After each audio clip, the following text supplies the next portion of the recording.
মিত্ৰজোঁটৰ অধীনত গঠিত ২২ নং চমৰীয়া সত্ৰ গাঁও পঞ্চায়তৰ সভানেত্ৰীৰ আনুষ্ঠানিকভাৱে কাৰ্যালয়ত প্ৰৱেশ।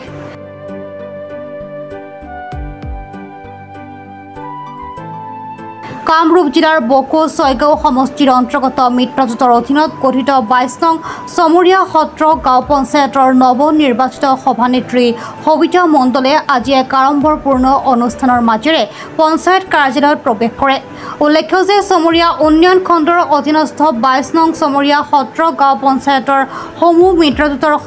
সদস্যাৰ সমৰ্থনত অনুসূচিত জাতিৰ মহিলাৰ বাবে সংৰক্ষিত সভানেত্ৰী পদত নিৰ্বাচিত হৈছিল ৯ নং কাহিবাৰী ৱাৰ্ডৰ সদস্যা সবিতা মণ্ডলে।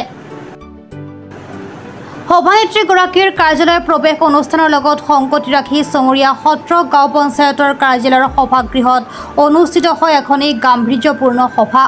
সভাৰ উদ্দেশ্য ব্যাখ্যা কৰে পঞ্চায়ত সচিব মজনুৰ ৰহমানে। উক্ত সভাত গাঁও পঞ্চায়ত কাৰ্যালয়ৰ তৰফৰ পৰা নৱনিৰ্বাচিত সভানেত্ৰী সবিতা মণ্ডল, উপ সভানেত্ৰী প্ৰভা কলিতা সমন্বিতে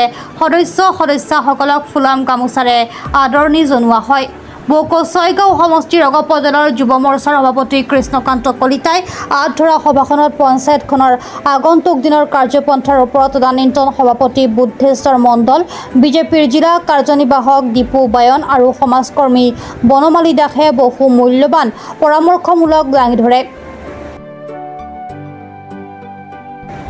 এই অনুষ্ঠানৰ লগত সংগতি ৰাখি পঞ্চায়ত কাৰ্যালয় চৌহদত নৱনিৰ্বাচিত সভানেত্ৰী আৰু উপ সভানেত্ৰীৰ দ্বাৰা এটি বৃক্ষৰোপণ কাৰ্যসূচীও ৰূপায়ণ কৰা হয়। ইফালে কাৰ্যালয়ৰ প্ৰৱেশ অনুষ্ঠানটোত চমৰীয়া সত্ৰ মণ্ডল বিজেপিৰ সভানেত্ৰী জ্যোৎস্না দাস, চমৰীয়া সত্ৰ সমবায় সমিতিৰ সচিব নিতাই মণ্ডল, সমাজকৰ্মী লক্ষ্যধৰ কলিতা, ফটিক বায়ন, শংকৰ কলিতা, নৰোত্তম ভৰালী, পঞ্চায়তখনৰ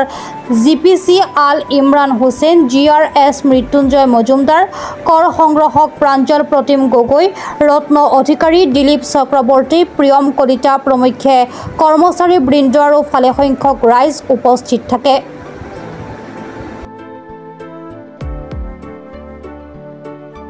মই মহিলা সভানেত্ৰী হৈছোঁ যিহেতু মই আমাৰ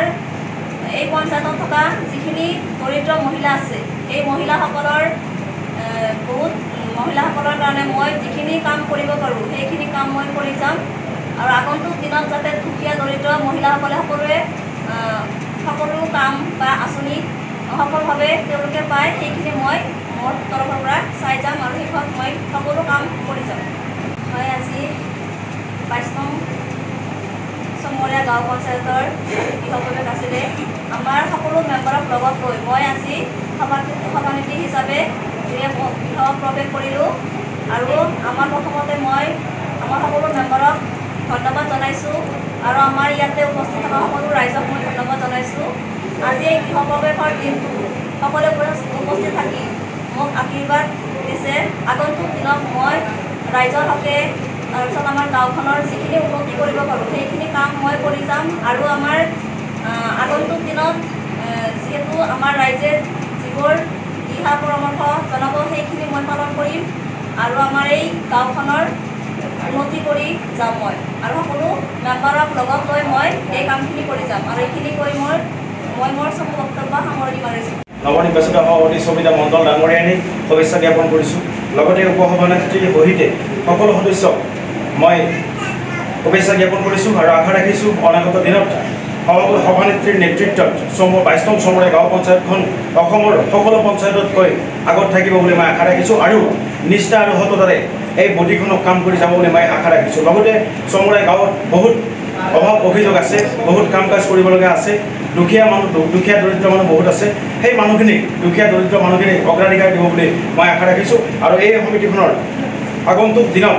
সুচাৰুৰূপে পৰিচালিত হ'ব বুলি মই আশা ৰাখিছোঁ আৰু সকলো সদস্যকে শুভেচ্ছা জনাই মই বক্তব্য সামৰিছোঁ। নমস্কাৰ। হয়, আজি আমাৰ ২২ নং চমৰীয়া গাঁও পঞ্চায়তৰ যি আমাৰ নৱনিৰ্বাচিত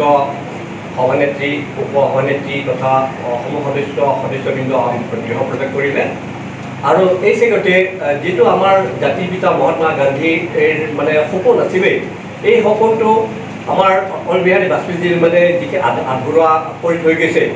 আৰু বাকীখিনি আমাৰ বৰ্তমান সকলোৰে খ্যাত প্ৰখ্যাত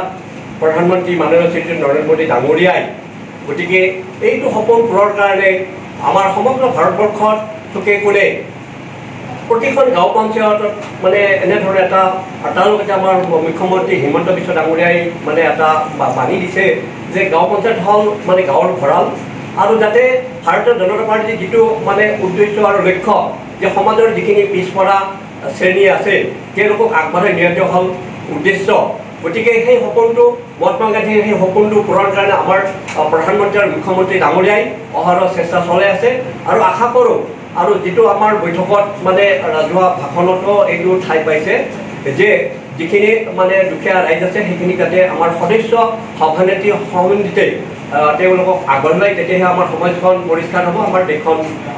উন্নত হ'ব বুলি সকলোৰে সপোন আৰু লক্ষ্য আৰু উদ্দেশ্য পূৰণ হ'ব বুলি আমাৰ বিশ্বাস